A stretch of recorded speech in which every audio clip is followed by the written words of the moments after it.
Welcome to the Long Live Alternative Parties podcast. Today, friends, we have another exciting guest in this podcast.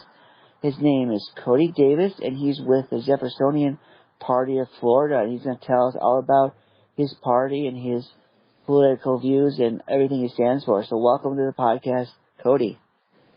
Hi, thank you for having me on. If we could get started by you kindly giving us an introduction to yourself, a brief biographical sketch. So my name's Cody Davis. I'm the chairman of the Jeffersonian Party of Florida. We're a new political party that got ballot access in October 2024, and we advocate for federal, constitutional, American government. We want to restore the principles that the U.S. government was founded on, because we think those principles have been lost in the past decades. The Constitution's been trampled, and we don't really have a federal, constitutional American government because we have a centralized government. Nobody cares about the Constitution in terms of the government officials, and we don't even have an American government because we have foreign interests and moneyed interests that get priority over the American people. So me personally, I grew up kind of involved in politics tangentially. When I was a teenager, I really started to get more involved in it. And after I was done with schooling, I started a political action committee called the Vote Men PAC. Now, the purpose of this was to elect men, because I saw that there were about 20 political action committees, that I counted 20. I think there's actually more than that, that elected women. And it was bipartisan. So Republicans, Democrats, I counted 9 that were Republican affiliated and 11 that were Democratic affiliated. And those PACs, they just elected women. They had millions of dollars. And there was basically nothing that elected men. And so I thought, well, this is going to create an imbalance. You're going to have a lot of women running around that are not there because they're competent, but they're there because they're women. So I started the Vote Men PAC, and I ran that for a couple years. And I was involved briefly with the Collier County Republican Executive Committee, and that's kind of where the decisions are made, at least at the local level for the Republican Party. And to paraphrase it quite a bit, they basically said I was sexist and they voted against me. So after that, that was really the last straw, and I thought to myself that this is a waste of time. It's easier to start a new party. It's easier to build an alternative system than it is to reform what currently exists. And so that's where when I really started earnestly working towards the Jeffersonian Party, and then we got ballot access, and now I'm running for Collier County Commissioner of District 2 as the first Jeffersonian candidate in 2026. Okay, great. So for your position for commissioner, that's county commissioner, right? Right. Okay. So what are the responsibilities of that position, and what do you seek to do through that position? So county commissioners, they pass ordinances, they exercise zoning authority, they manage the county affairs, the affairs of the county that are not handled by the state or the federal government. So most things, like I said, zoning authority, ordinances. They pass laws about like e-bikes. They're handling infrastructure projects like the development of most roads. Highways are handled by the state, but the counties will handle a lot of like traffic issues and parks and recreation and things like that. So they have, here in Collier, they have bi-monthly meetings, and they handle the business of the county primarily at those meetings, although they obviously do other administrative work. So my candidacy, we want to, the slogan of my campaign is Keep Collier's Character, because Collier County is going through a lot of growth right now. It used to be kind of a rural, much smaller area, but it's had a lot of development very quickly in recent years and to a certain extent even decades. But at this point, we're kind of just about halfway through the first major development cycle of the county, where it's really building out. And so it's very important. It's a very sensitive time where we have an opportunity to get things right and manage the growth in a way that leads the county towards prosperity and family-oriented communities and walkable communities and healthy communities, instead of the labyrinth and chaos of stuff like Miami and a lot of the other urban centers that you see in the U.S. Okay. So I'd like to manage the growth responsibly, lead to more walkable, family-oriented communities. I want to advocate for a new development pattern, because the development pattern that you see in the U.S. is, in my opinion, it's broken. I mean, it's my opinion, but I think it's based on fact, because you look at counties that employ this development pattern throughout the country, and it's not financially sustainable. It doesn't lead to healthy communities. It isolates people. And to give an example, just an anecdote, William Levitt, he was one of the pioneers of this development pattern decades ago. That's where you get the term Levittown, which is like suburbs. And he went bankrupt later in his life. And I think that is illustrative of what happens when you employ the typical development pattern of the U.S. today. And so I want to change the development pattern. I want to implement a new one that allows more walkable, healthy, family-oriented communities. And then to get into a little bit more granular topics, my opponent, the incumbent Chris Hall, he touts himself as a fiscal conservative. So what he did, in partnership with the other commissioners to a certain extent, but he was leading this effort, he wanted to get a tax cut through. So he cut the taxes, and this created a budget shortfall. So the way that they plugged the shortfall was by taking money from a fund called Conservation Collier. This is a county fund that was approved by the voters to help fund the county purchasing and maintaining environmentally sensitive lands. Okay. So there was a tax authorized on the basis of voters, having their money used for environmentally sensitive lands for this program. Now, the letter of the law did allow the commissioners to take the money, but I think it violated the spirit of the law, which is that the will of the people should prevail, for the commissioners to take this money from this program in order to plug the budget shortfall. Because it was Mr. Hall and the other commissioners who voted for this. It was their decision to create the budget shortfall. And then they didn't have a plan to fix that, to fund the government, or the plan the whole time was to gut Conservation Collier against the will of the voters. So altogether, I think that gives a pretty good illustration of what I'm looking to do. Sure. And I'll add one other thing. So, and then I'll be done. I know I'm talking a lot, but I think they exercise zoning authority in a way that's sort of capricious, which is to say they do it based on whim rather than principle.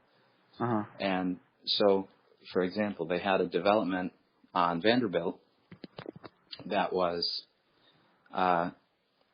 they wanted to get a variance, which is to say they wanted an exception, because they said we would like the zoning rules to be bent for us so that we can have more units. So more units means more money, so they want more units. But it increases density, and it increases density in an area that's already flooded with a lot of traffic.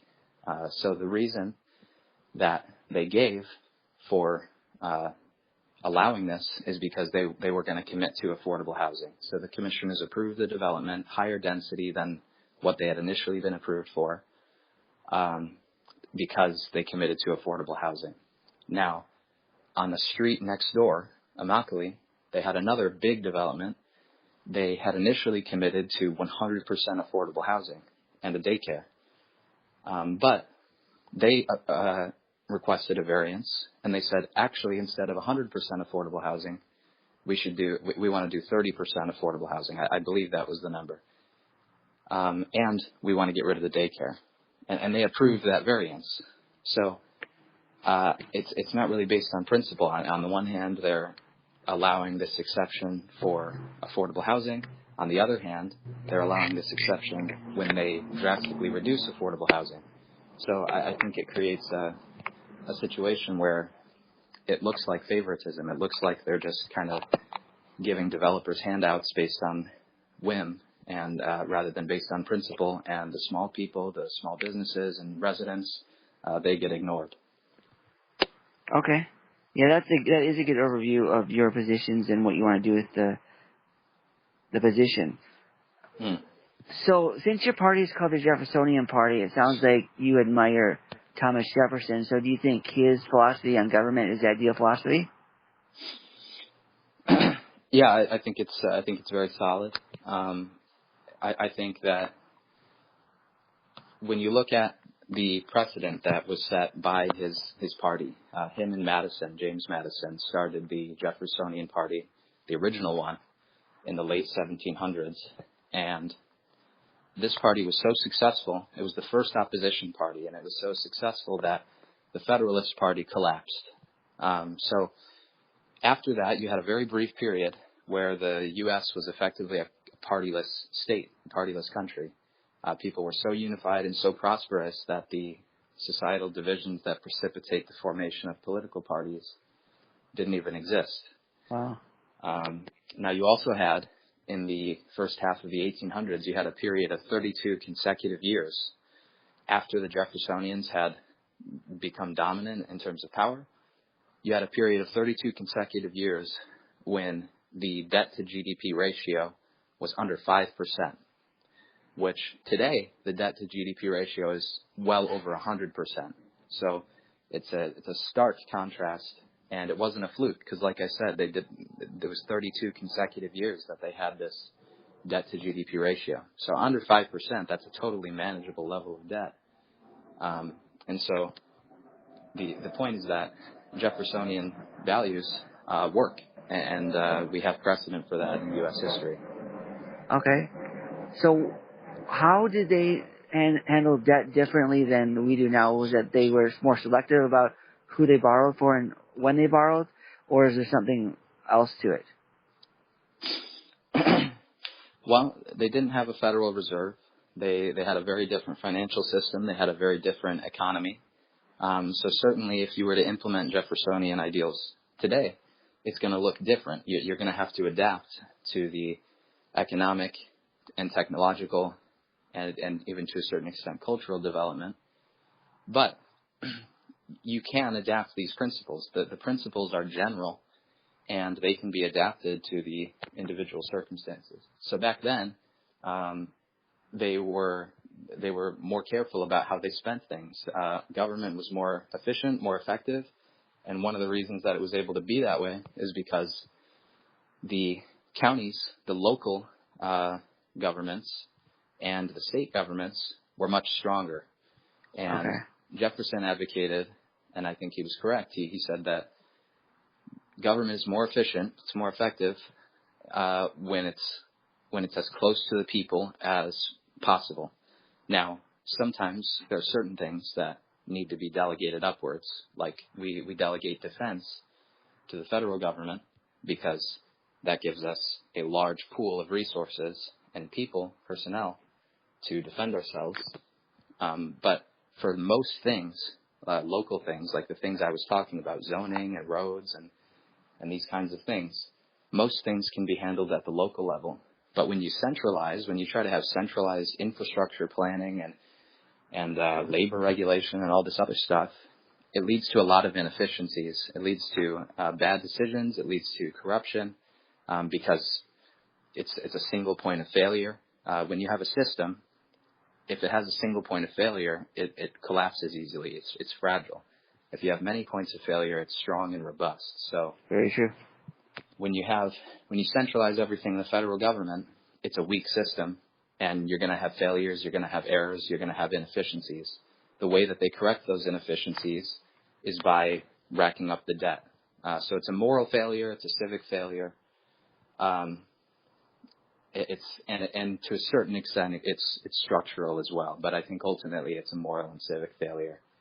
That's why the debt is rocketed up today, and that's why the debt was low in the first half of the 1800s. But it was Jeffersonian ideals that prompted people to become civically engaged and to use the levers of government in a way that protected against centralizing tendencies. Oh, sure. So Jefferson was also big on religious freedom, and also some say the separation of state and church. So is that a part of your party's platform? That's right. That's right. I think when the colonists came here, they had a lot of different religious opinions. Now, overwhelmingly, it was English Protestants. Now, you had English Catholics in Maryland. So, of course, there is a variation.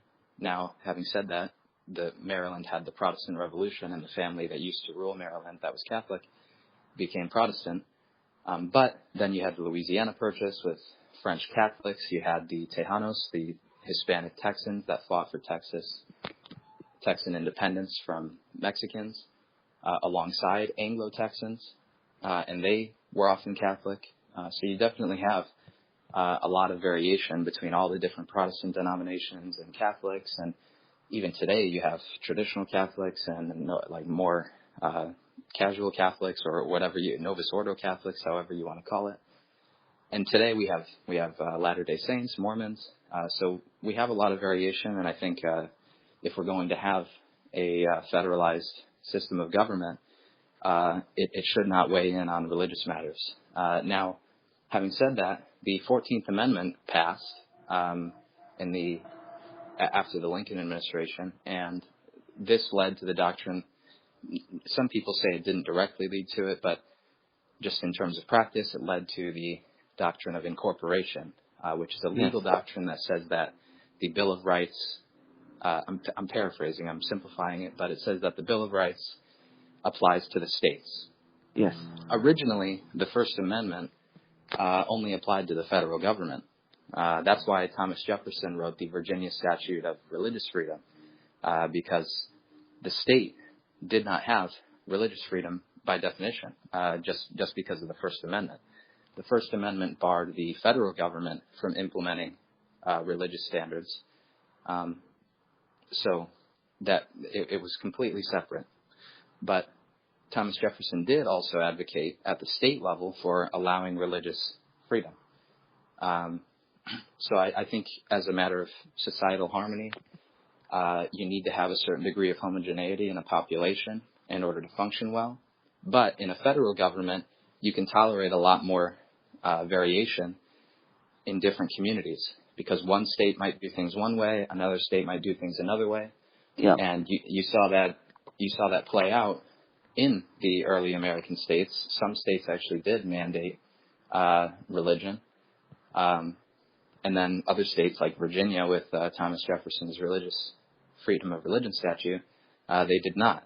Now, over time, they removed those requirements, and I think that's fine, because I agree with Jefferson's approach to allowing a lot of latitude when it comes to these things, because the purpose of freedom of religion is not diversity of itself.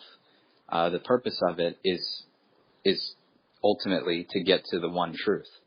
The idea was that if you allow freedom of religion, people will all converge naturally on the one truth. Or if they don't converge on the one truth, then they'll fail and they'll eventually die out. So I think that's a perversion of the concept of freedom of religion that's prevailed in a lot of people's minds today, where they think that diversity is an end of itself, that freedom of speech is an end of itself, but it's a means to the end of unity on the one truth. Okay, yeah, that's an interesting way to put it. So what is your strategy for reaching the voters in this race? So we have a website, obviously. We have I go to events, and we're going to be door knocking. We've got volunteers. We're working on promotional material currently. So the strategy is to talk to people, listen to them, and get the word out. And unfortunately, in Florida, they mail out sample ballots to everybody, all registered voters, I believe. So people will be able to receive the sample ballot and see Cody Davis, JEF, on their ballot. And then we hope that voters will take responsibility for their vote and look up the candidates and make an informed, selfless choice. Great, yeah, sure. So is this election in 2025 or 2026 for county commissioner? It's November 3rd, 2026. Oh, okay, so you're well ahead of the game then. Right. Okay. So next year, so you're planning well this year. Then next year you're going to ramp it up further, right? Yep. Okay, great. So, what are the demographics in your county? You said it used to be rural. Does that mean it was red? And is it still red, or what is it? Or is it purple, or is it blue? What is it? So it's a lot of older folks in my district. So I'm running for District 2, which is Northwest Collier. And it definitely skews older. In terms of partisanship, there's these are just rough estimates. There's somewhere around like 160,000 Republicans. There's somewhere around, I think, like 45,000 Democrats. So a lot more Republicans than Democrats. And then there's actually more other voters, third-party voters, no party affiliation voters. There's more other voters than Democrats. So I believe there's about 60,000 other voters. So that's what the registration numbers look like in terms of demographics. It tends to skew older. I believe, especially in my district, it skews older as well. Oh, wow. Okay. Okay, so would you say your party is a centrist party? Would you say it's, compared to the other two parties, more centrist? So this is a question that a lot of people seem to have, and it's a little bit frustrating because, well, it's not the end of the world. I mean, it's just part of the game. But we're not Republican. We're not Democrat. We're not Libertarian. We're not fascist. We're not communist. We're not any of these things. We're Jeffersonian. So we're not exactly left, right, center. We're our own thing. It's like uncharted territory on your mental map of political discourse. You just have to create a new category, because what we want to do is create a new paradigm. We don't want to just be a more right-leaning Republican Party or a centrist party or a left-leaning party. We want to be Jeffersonians, and within that, there's disagreement that's allowed. There's going to be Jeffersonians that have a view on one thing and a different view on another thing, and that's fine. So we want to provide our own spectrum for people to engage in within the context of Jeffersonian principles, which is just a completely different system from what we have today.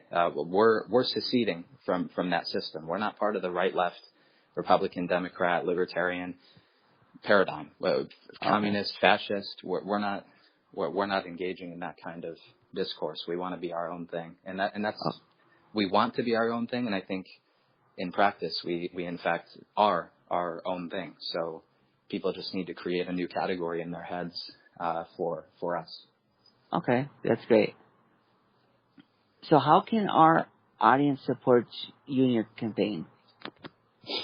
So if you want to learn about my campaign, you can go to codyforcollier.com, CODYFORCOLLIER.com, and you can click the donate button. We very soon we should be adding a Get Involved page on the website, and then that will give you instructions on how you can volunteer. You can reach out to us and say you'd like to help out now if you'd like. You don't have to wait for the Get Involved page to go up. And then we also have the party website, JeffersonianPartyFL.com. And on that website, we already have a Get Involved page. So whatever county you're in, all 67 counties in Florida, whatever county you're in, we have a list of counties, and you can click that county and see where we're at, whether we have a county executive committee operational there, what roles we'd like people to fill, and stuff like that. You can also donate directly to the party if you'd like to, because you can only donate up to $1,000 to a candidate, a local candidate, but you can donate infinitely to political parties. Now, it's not lawful to designate a contribution to a party for a candidate, but if you want to contribute to the party, you can do so with any amount that you'd like. So there's a lot of ways to get involved. The three primary things are the donor network, the volunteer network, and the executive committees. So we have a state committee that meets monthly, and then we have, so far we've got one county executive committee in Collier operational, and we're working on getting county executive committees in other counties. And eventually we'd like to have county executive committees operational in all 67 counties. So those are the three pillars. And we'd love for anybody who's a resident of Florida, you can get involved. If you're in another state and you'd like to potentially work on getting things moving in your state, have like a Jeffersonian party of South Carolina or Arkansas or something like that, you can reach out to us. You can go to the FAQ page, and there's some detail on there about how to get involved in that way. But anybody that would like to help out, we would love to work with them. So we've got all our contact info on those pages I mentioned, the websites, and we would love to get things going and push things further. Okay, you said CodyForCollier.com, and what's the website of the party? It's JeffersonianPartyFL.com. Okay, great. I can work on putting those in the show notes. Great. All right, Cody, thank you for coming on the podcast today and talking about your party and your campaign. Sorry, what was that? I said thank you for coming on the podcast and talking about your party and your campaign. Right. Thank you for having me. I'd love to come on the show again. Yes, that's very, very well could happen again, certainly. So we wish you all the best in your campaign and the party growth and everything else you do in your personal and professional life. Yeah, thank you. Have a good day. Bye now. Bye.